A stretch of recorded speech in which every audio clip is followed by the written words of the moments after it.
এই আমাকে এবার প্রণাম কি? আমরা বন্ধু। কায়দা কানুন যেন কি বলে? দেবে হাক। ভালো থাক।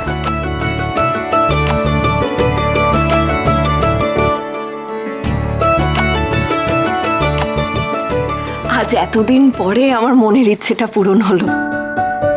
তুমি আমার সংসারটাকে আগলে রেখো কথা মা।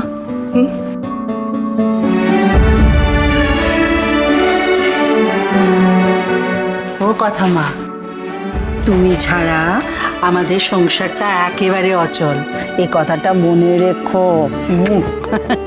বলেছিলাম না রেনু, তেলে জলে মিশ খাবেই। না না, সেসব তো বুঝলাম, কিন্তু আমার তো অগ্নির সঙ্গে একটু কানে কানে কথা আছে। জুনি, বলছি বরণ ডালাটা একটু ঠাকুর ঘরে রেখে আসবে। এই লেখা শোন না, বলছি সবাইকে তো মিষ্টি দিতে হবে, মিষ্টি থালাটা তো বলছে আমি এনে দিই। খুব তো বউ বউ করছিস, হ্যাঁ? কি বলেছিলাম দেখলি তো, বড়দের কথা বাসি হলে সত্যি হয়। আচ্ছা বলছি যে এবারে তাহলে একটু ছোট অগ্নি আসবে নাকি? না অনেক দিন।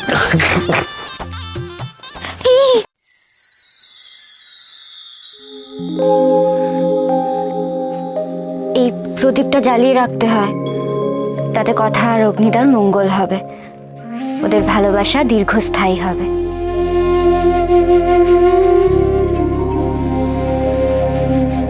রেখে আসি। আর আমাদেরটা কি দীর্ঘস্থায়ী হবে?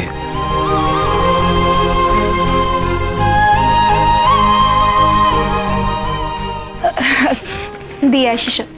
আপনি খাবেন?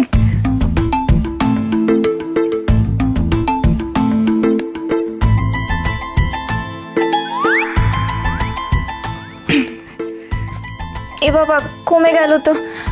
আপনি যে কি করেন না, আমি আবার নিয়ে আসি। এটা খাবেন? খেয়ে নিন।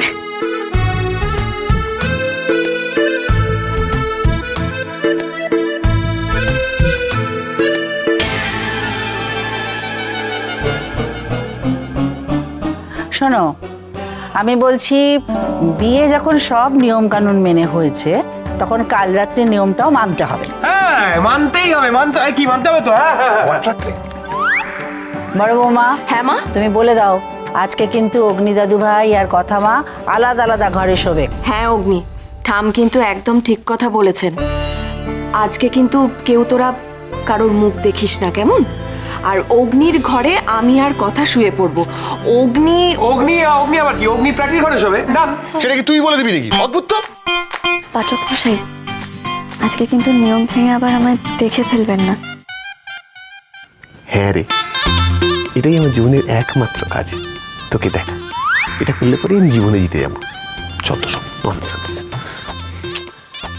বলছি যে খাটটা হারিয়ে তারপর সোফায় গিয়ে শুচ্ছিলাম, এখন সোফাটাও চলে গেল। ঘর থেকে বেরিয়ে যেতে হবে, প্র্যাকটিশন কেন শুতে হবে? পাচক মশাই, একটা রাতের জন্য এরকম ঝামেলা করবেন না। কথা সোম থেকে রবি প্রতিদিন সন্ধে ৭টায় স্টার জলসায় ও ডিজনি প্লাস হটস্টারে।